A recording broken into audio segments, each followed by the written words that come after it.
اللهم صل على سيدنا محمد يا رب صل وسلم دائما أبدا على حبيبي. اللہ تعالیٰ کو اپنی عبادتوں میں سب سے زیادہ جو پسند ہے عبادت وہ نماز ہے. نماز عربی میں جسے صلاح کہتے ہیں. دنیا میں کوئی بھی کسی کو جب کسی کام کے لیے بلاتا ہے، کوئی ذمہ داری لگاتا ہے تو ایک مرتبہ بتا دینا کافی سمجھا جاتا ہے. اناؤنسمنٹ ایک دفعہ ہوتی ہے. اللہ تعالیٰ نے بھی جتنی عبادتیں ہمیں دیں ان میں ایک دفعہ اناؤنسمنٹ ہوئی ہے. رمضان کا روزہ فرض ہے، کتنی دفعہ بتایا؟ 2 دفعہ بتایا، لیکن وہ اسی آیت کو ریپیٹ کیا ہے ایک ہی جگہ پہ. اس کے بعد دوبارہ نہیں بتایا گیا، حالانکہ روزے رکھنا بھی کوئی آسان کام نہیں ہے. حج فرض ہوا ہے، ایک آیت میں اللہ نے فرض کیا، اس کے بعد اس آیت کو دوبارہ ریپیٹ نہیں کیا. وَلِلَّهِ عَلَى النَّاسِ حِجُّ الْبَيْتِ مَنِ اسْتَطَاعَ إِلَيْهِ سَبِيلًا. لوگوں پر لازم ہے اللہ کے لیے کہ جو استطاعت رکھتے ہیں وہ بیت اللہ کا حج کریں. بس ایک دفعہ کافی ہے. اسی سے پوری دنیا صدیوں سے جو بھی مسلمان ہیں حج کرتے چلے آ رہے ہیں، لاکھوں روپے خرچ کرتے ہیں. لیکن نماز ایک ایسی چیز ہے جسے بار بار بار بار بار بار درجنوں بار قرآن میں بتایا گیا ہے. درجنوں بار. جہاں اہل ایمان کی صفات بیان کی، نماز اور زکوٰۃ بھی ساتھ میں. نماز ادا کرتے ہیں، زکوٰۃ دیتے ہیں. نماز ادا کرتے ہیں، خرچ کرتے ہیں. نماز ادا کرتے ہیں، غریبوں کو کھانا کھلاتے ہیں. نماز ادا کرتے ہیں، ہماری راہ میں خرچ کرتے ہیں. تو پیسے خرچ کرنا جس کو روکھڑا کہا جاتا ہے، اور نماز پڑھنا، یہ 2 اسلام کے ایسے لازم اور ملزوم حکم ہیں کہ جن کے بغیر اللہ آپ کے اسلام کو اسلام ماننے کے لیے تیار ہی نہیں ہے. انہیں کہا جاتا ہے شعائر اسلام میں سب سے بڑے شعائر. اگر کوئی آپ سے پوچھے نا کہ اسلام کے شعائر میں سب سے بڑے شعائر کون کون سے ہیں، تو آپ نے جواب دینا ہے سب سے پہلا نماز، اس کے بعد زکوٰۃ. شاعر کیا ہوتا ہے یہ بھی میں بتا دوں. ہر قوم کی ایک مخصوص پہچان ہوا کرتی ہے، ہر مذہب کی ایک مخصوص پہچان ہوا کرتی ہے، ہر ملک کی ایک مخصوص پہچان ہوا کرتی ہے جس سے وہ دوسروں سے جدا ہو جائے. دیکھو انسان کی ایک مخصوص پہچان ہے، اس کا نام. بچہ پیدا ہوتے ہی ماں باپ سب سے پہلا کام کیا کرتے ہیں؟ نام رکھو، کہ یہ نام اسے دوسرے انسانوں سے ممتاز اور جدا کرے گا، کیونکہ سب ایک جیسے ہیں نا. مثال کے طور پر نادرا والے یہ قانون بناتے کہ جو بچہ پیدا ہو اس کی ناک کا سائز، آنکھوں کا سائز رجسٹرڈ کروا لیں. یہ بتا دیں کیسی ہے ناک اور آنکھیں کیسی ہیں، تاکہ ہمیں پتہ چل جائے یہ الگ ہے اور وہ دوسرے الگ ہیں. یا والدین بھی ایسا کرتے کہ ہمارے 6 بچے ہیں تو یہ والا چونکہ تھوڑی سی موٹی ناک ہے، وہ والے کی تھوڑی سی پتلی ہے، تو ہم اس کو ہم کہیں گے موٹی ناک والا اور اس کو کہیں گے پتلی ناک والا.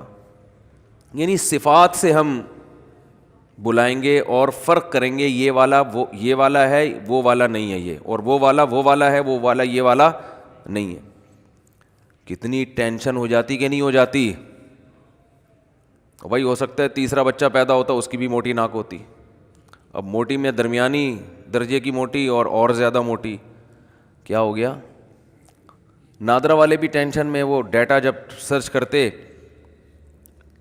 تو بھائی 2 آنکھوں والے کتنے ہیں، تو سارے ہی 2 آنکھوں والے ہیں. بڑی آنکھوں والے تو بڑی میں لاکھوں کروڑوں ایسے آ جاتے جن کی آنکھیں بڑی ہیں. چائنا آنکھیں، چھوٹی چھوٹی آنکھیں، لاکھوں کروڑ ہیں جن کی چائنا والے جیسے آنکھیں ہوں گی. تو سب سے پہلے جو انسان کی پہچان ہے وہ کیا ہے؟ نام. بھائی اس کا نام وسیم ہے، اس کا نام ستار ہے، اس کا نام غفار ہے، اور پھر ناموں میں بھی ایک دوسرے سے فرق کرنے کے لیے ولدیت ڈال دی جاتی ہے. یہ سلیم بھائی، یہ بھی سلیم، یہ بھی سلیم، لیکن یہ سلیم جو وسیم کا بیٹا اور یہ سلیم جو ستار کا بیٹا، ولد ستار. ایسا ہی ہوتا ہے کہ نہیں ہوتا؟ لیکن اس میں بھی پھر کنفیوژن ہوتی ہے. سلیم ولد ستار بہت سے ہوں گے. بھی میں چند دن پہلے کسی مجلس میں گیا تو ایک صاحب آئے، تعارف آپ کا نام کیا ہے؟ میں نے کہا طارق مسعود. میں نے کہا آپ کا؟ کہہ رہے طارق مسعود. بالکل وہی نام، کر لو کیا کرنا ہے بھائی. اور چلیں آگے. ایک صاحب کا نام بھی طارق مسعود، میرا نام بھی طارق مسعود، اور جب ان سے ان کا نام پوچھا گیا تو ان کا نام مفتی طارق مسعود. مفتی بھی ان کے شروع میں لگا ہوا ہے. تو کتنی کنفیوژن ہے نا. تو کچھ چیزیں ہمیشہ ایسی ہوتی ہیں جن کو دیکھ کے فوراً پتہ چل جائے یہ والا وہ والا نہیں. جیسے ناموں میں بھی اگر کنفیوژن ہوگی تو یہ جو انگوٹھا ہے نا، انگوٹھا نادرا اس سے ٹریس کرتا ہے. او بھائی یہ انگوٹھا دوسرے انگوٹھے سے نہیں ملتا. اس کو جلا بھی دو گے نا، اگر جلا دو، تیزاب پھینک کے مٹا دو، دوبارہ جو نئی اسکن نکلے گی اس میں وہی ڈیزائن پھر بنا ہوا ہوگا جو پہلے تھا. یہ اللہ کی قدرت ہے کہ اللہ نے آپ کو دوسروں سے ممتاز کرنے کے لیے اسی اسٹائل میں لکیریں دی ہیں جو پہلے آپ کے پاس تھی. اب انگوٹھا ہی کوئی کاٹ دے تو ایک الگ بات ہے، کیونکہ لکیریں انگوٹھے پہ ہوتی ہیں نا. انگوٹھا ہی ختم ہو گیا تو پھر کیا کرو گے؟ تو ایسی لکیریں پھر صرف انگوٹھے کی نہیں، ساری انگلیوں کی جس طرح سے ہیں اسی طرح ہی رہیں گی ہمیشہ. یہ تو اصل میں آپ کی جو پہچان ہے نا وہ کیا ہے؟ یہ انگوٹھا. جب بھی انگوٹھے کا تذکرہ آتا ہے مجھے وہ سبزی والا یاد آتا ہے جس کے انگوٹھے میں 1 سال تک لے کے بیٹھا رہا. یہی سوچتے تھے ہم کہ انسان کی پہچان کس سے ہوتی ہے؟ انگوٹھے سے. تو اس نے ہمیں یہ کہا تھا کہ ہمیشہ اپنا پیسہ خاندانی آدمی کو دو جو تمہیں فراڈ نہ کرے تمہارے ساتھ. تو میں نے کہا کون ہے؟ کہہ رہے میرے جیسا خاندانی ہونا چاہیے. تو میں نے کہا اپنا آئی ڈی کارڈ دو گے؟ اس نے کہا جب چاہو لے لو. میں نے کہا دیکھو اسلام میں حکم یہ ہے کہ اسٹیمپ پیپر پہ، یعنی ریٹن میں صحیح قانونی کارروائی ہونی چاہیے، تو اسٹیمپ پیپر پہ یہ لکھ کے دو. اس نے کہا اسٹیمپ پیپر پہ لکھ لو. مجھے تو لگ رہا تھا بھائی بڑا خاندانی ہر چیز. تو اس نے میں نے کہا انگوٹھا بھی لگا دو. اس نے کہا جب چاہو، جتنی چاہو انگلیوں کے انگوٹھے. کئی جگہوں پہ انگوٹھے لگے ہوئے تھے. جب وہ پیسے لے کے بھاگائے کئی دنوں تک اس کے انگوٹھے ہم دیکھ کے خیر. تو وہ انگوٹھے جو تھے میں نے پہلے بندہ تلاش کیا. بندہ کراچی میں کہاں ملتا ہے آپ کو پتہ ہے. تو وہ 1 سال تک وہ انگوٹھے لے کے میں بیٹھا رہا. تو کیا کر لیتا ہے آدمی؟ کوئی لا نہیں ہے، کوئی قانون نہیں ہے کہ آپ کسی سے قانونی طریقے سے پیسے نکلوا دیں. کوئی لا نہیں ہے. بہت زیادہ آپ عدالت میں لے بھی، اول تو عدالت میں لے جانے تک کہتے ہیں نا مرغی چھڑانے کے لیے بھینس کی قربانی دینی پڑے گی آپ کو. مرغی چھڑانے کے لیے بھینس کی، ججوں کو زیادہ کھلانا پڑے گا. آپ عدالت میں لے بھی گئے تو لے جانے کے بعد وہ وہاں کھڑا ہو جائے گا غریب بن کے، جیسے پھٹے پرانے کپڑے. جج بولے گا اس کو تو یہ 5,000 میری طرف سے بھی لے جا یار یہاں سے. وہ ایسے مسکین بن کے جاتے ہیں، اسے کیا نکالے گا؟ قانون یہ ہے کہ آپ کی قسطیں بن جائیں گی، یا پھر غنڈوں سے کام لیا جائے. غنڈوں سے، وہ بھی ایک آپشن ہے. غنڈوں کو کچھ پیسے کھلاؤ، وہ کٹ لگائیں. تو پرانا واقعہ ہے، اتنے تعلقات نہیں تھے اس وقت. تو خیر یہ جو انگوٹھا ہے، صحیح ہے نا، جب بھی بولتا ہوں مجھے یاد آتا ہے. تو یہ آپ کا کسی سے میچ نہیں کرتا، کسی سے میچ نہیں کرتا. تو یہ بھی آپ کی ایک شاعر ہے، یعنی جس سے آپ پہچانے جاتے ہیں. لیکن اس کو پہچاننے کے لیے مشین چاہیے، ایسا ہی نہیں کہ دیکھتے ہی پتہ چل جائے. تو شعیرہ اور شاعر اس علامت کو کہا جاتا ہے جو علامت آپ کو دوسروں سے ایک دم جدا بھی کر دے اور وہ بالکل واضح بھی ہو. ایسا نہیں کہ اس کے لیے کوئی تحقیقات کرنی پڑے. تو دنیا کی ہر قوم کی ایک خاص علامت ہوا کرتی ہے، ہر مذہب کی. دیکھو کوئی بھی اگر ہندو ہے نا، ہندو، تو چند علامتیں ایسی ہیں جو ان میں کامن ہیں، ان سے فوراً پتہ چلے گا کہ یہ کیا ہے؟ ہندو ہے. اب ہندوؤں میں کچھ بڑے مذہبی ہوتے ہیں، وہ مندر جاتے ہیں، وہ بتوں کی عبادت کرتے ہیں. کچھ مذہبی نہیں ہوتے، تھوڑے سے لبرل ہوتے ہیں، وہ کیا کرتے ہیں؟ سال میں 1 آدھ دفعہ چلے گئے. اور کچھ بہت ہی لبرل ہوتے ہیں، وہ بالآخر کچھ بھی نہیں کرتے، لیکن وہ ہولی جو ان کی مذہبی تہوار آتا ہے نا اس کو منا لیتے ہیں وہ. تو ہم یہ کہہ سکتے ہیں کہ ہندوؤں کا ہولی منانا یا ان کی عورتوں کا ماتھے پہ ٹیکا لگانا یہ ایک ایسا شعار ہے کہ اور کچھ ہو نہ ہو اس سے پتہ چل جاتا ہے کہ یہ کیا ہے، ہندو ہے. یہ ہر ایک نے کیا ہوا ہوتا ہے، یہ ہر ایک نہیں کیا ہوا ہوگا. حتیٰ کہ ان میں جو لبرل بھی ہوں گے، جو مذہب کو نہیں بھی مانتے، وہ بھی کچھ نہ وہ بھی ہولی منا لیتے ہیں. تو یہ شاعر کا یہ مطلب ہوتا ہے. کرسچن جو ہوگا، عیسائی جو ہوگا، اس کی سب سے بڑی علامت ہے صلیب. دنیا میں کہیں بھی ہوگا وہ صلیب کو عزت دیتے ہیں، وہ صلیب کا احترام کرتے ہیں. جو صلیب کا نشان ہے نا اس کا وہ احترام کرتے ہیں، کہیں بھی ہوگا. اگر کوئی عیسائی اس صلیب ہی کو نہیں مانتا، پھینک دے، تو اس کا مطلب یہ ملحد ہے، یہ عیسائی نہیں ہے. یہ عیسائیوں میں بگڑا ہوا عیسائی نہیں، بلکہ یہ وہ عیسائی ہے جس نے عیسائیت کو ترک کر دیا ہے. تو یاد رکھو، جیسے عیسائیوں کا یہ خاص شعار ہے صلیب کا نشان، ہندوؤں کا ایک خاص شعار ہے کہ ہولی تو منا ہی لیتے ہیں، وہ ٹیکا ان کی عورتیں ماتھے پہ لگا ہی لیتی ہیں، مخصوص ان کے لباس ہوتے ہیں. تو اسی طرح اسلام کی جو سب سے بڑی علامت قرآن و سنت نے ہمیں بتائی ہے نا، سب سے بڑی علامت، بعض لوگ کہتے ہیں توحید ہے. بھائی توحید تو اسلام میں داخلے کے لیے ضروری ہے نا، وہ شاعر تھوڑی ہے، وہ تو اسلام میں آپ کی انٹری اس کے بغیر تو ہو نہیں سکتی نا، اس کے بغیر تو اسلام ہی نہیں ہے. تو توحید کے بعد یعنی جو سب سے بڑی علامت جس سے آپ پتہ چلے کہ آپ مسلمان ہیں، وہ نماز ہے. اس لیے حدیث میں آتا ہے کہ مسلمان نماز چھوڑ سکتا ہی نہیں ہے. یہ ممکن ہی نہیں ہے کہ یہ مسلمان اور نماز چھوڑ دے، یہ پاسبل ہی نہیں ہے. آپ کہیں پاسبل تو ہے، ہمارے یہاں تو چھوڑ رہے ہیں لوگ، زیادہ تر چھوڑ ہی رہے ہیں. تو یہ صرف آپ کو یہاں ملے گا بر صغیر میں، دنیا میں کہیں نہیں ملے گا. افغانستان میں ہر شخص نماز پڑھتا ہے، چاہے وہ چرس بھی پیتا ہوگا نا، نماز پڑھے گا. سعودی عرب چلے جائیں، شراب بھی اگر کوئی پیتا ہوگا نا عربی، نماز بولو نا کیا ہو گیا، پڑھے گا. لوگ ہمیں آ کے بتاتے ہیں یار میں رائل فیملی میں تھا، وہ ایک شیخ شراب پیتا تھا، نماز کے ٹائم میں نماز پڑھتا ہے، مجھے سمجھ میں نہیں آ رہا ان کے شرابی بھی نمازی ہوتے ہیں. میں نے کہا ان کو ہم لوگ سمجھ میں نہیں آتے، یہاں والے لوگ ان کی سمجھ میں نہیں آتے کہ یہ اپنے آپ کو مسلم بھی کہتے ہیں، پھر نماز کیسے چھوڑ دیتے ہیں. یہ تو کام عجیب وہ نہیں کر رہے، کام عجیب ہمارے ہاں ہو رہا ہے کہ اب کلمہ پڑھتے بھی ہیں اور نماز بھی ضائع کر دیتے ہیں. ہمارے ایک دوست ہیں قاری صاحب، قاری سعد نعمانی کا نام تو سنا ہوگا، بڑے مشہور قاری ہیں، اکثر سلام دعا رہتی ہے. انہوں نے مجھے ایک واقعہ سنایا، ان کی رائل فیملیز میں بہت آنا جانا ہوتا ہے، کیونکہ عرب میں ایک اچھی عادت ہے کہ جیسے بھی ہوں قرآن سے بڑی محبت ہے ان لوگوں کو.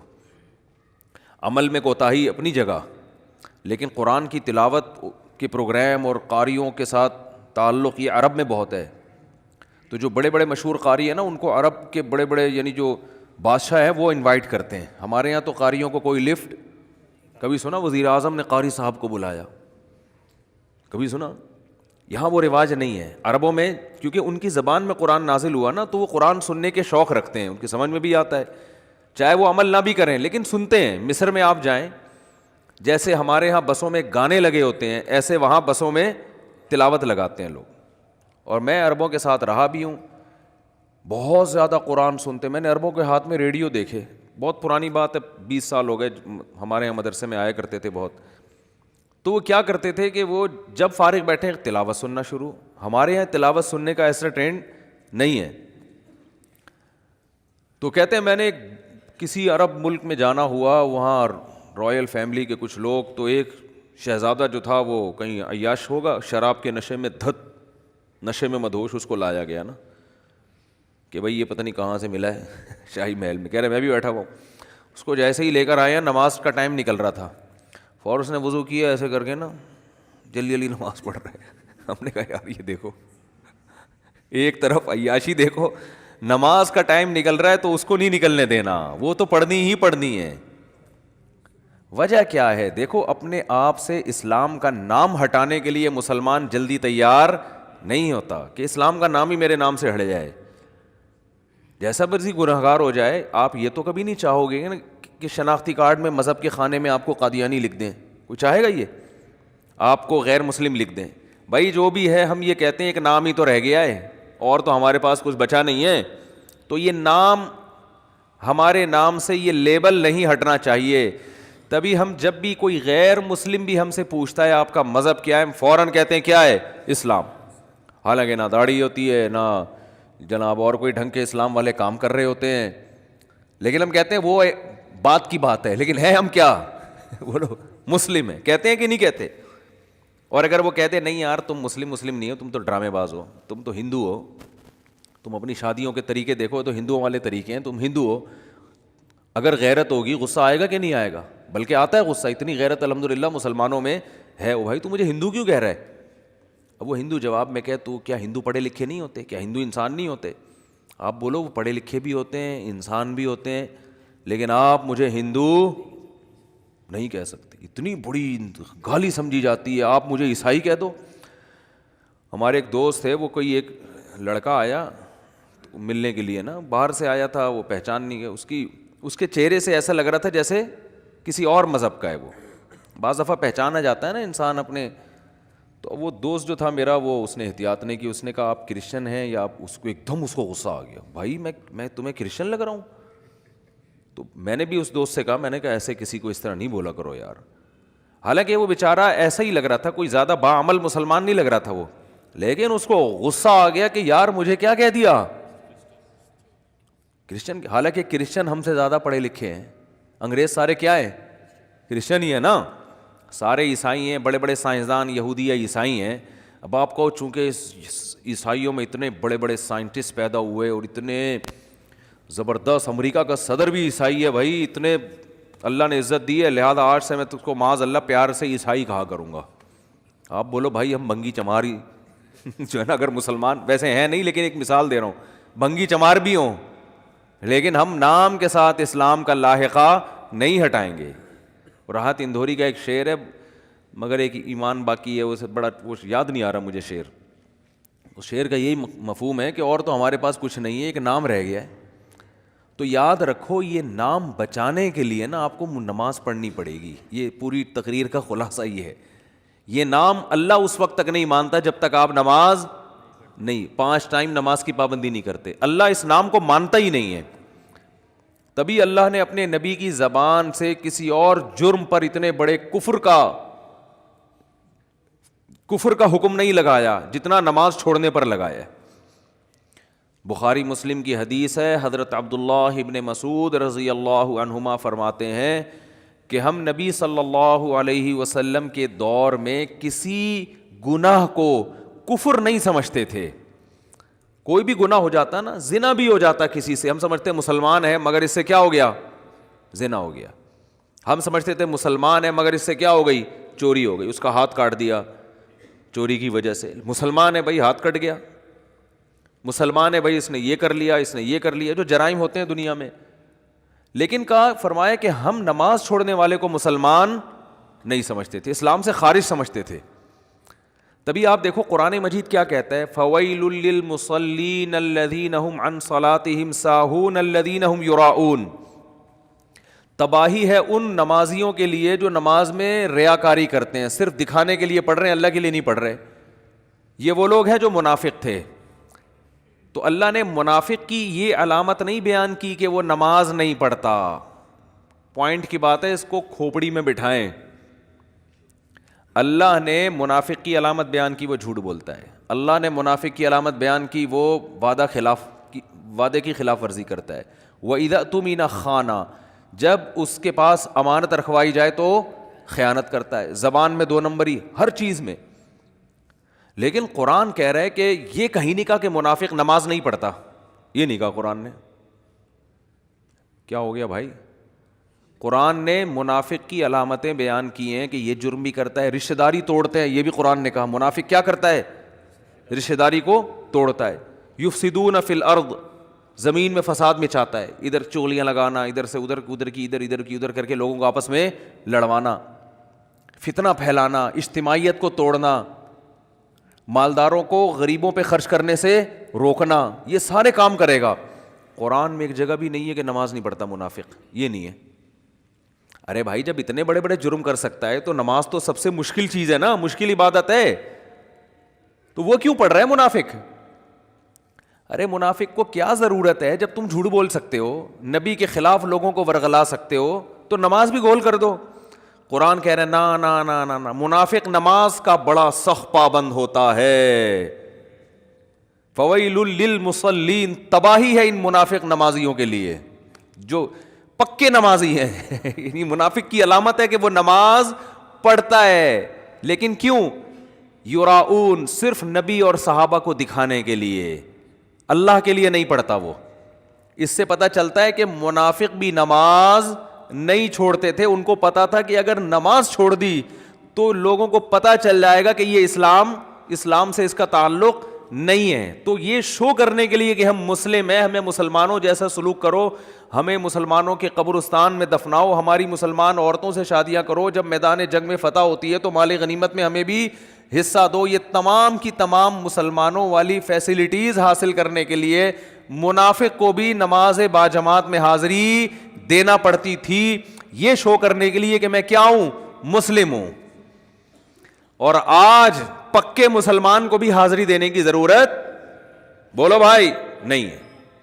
پکا مسلمان ہوگا، دفن ہونا چاہتا ہے مسلمانوں کے قبرستان میں، اس کام کے لیے اس کو پوری زندگی نماز نہ پڑھے کوئی فرق. بولتے کیوں نہیں؟ بولو نا یار. نہیں پڑھتا، پوری زندگی نماز نہ پڑھے. مسلمان لڑکی سے شادی کرنا چاہتا ہے، اس کے لیے نہ اس لڑکی کو ضرورت ہے کہ اپنا مسلمان نمازی ہونا ثابت کرے، نہ لڑکے کو، ویسے ہی نکاح ہو جاتا ہے. چل بھائی، ہے سب بے لگام اونٹ نہیں ہوتے جیسے. تو یہ وہ نہیں ہے جو جس پہ صحابہ اور تابعین تھے. یاد رکھو، یہ ہمارا اپنا اسلام ہے جو شاید قیامت میں مسترد ہو جائے، شاید مسترد ہو جائے.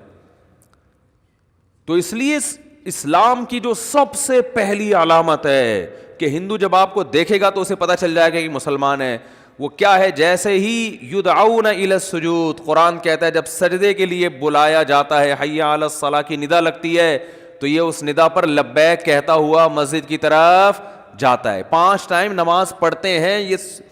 یہ علامت ہے سب سے بڑی کہ جو آپ کو فرق کرے گی کہ یہ مسلم ہے اور یہ نن مسلم ہے، یہ غیر مسلم ہے، یہ مسلم ہے.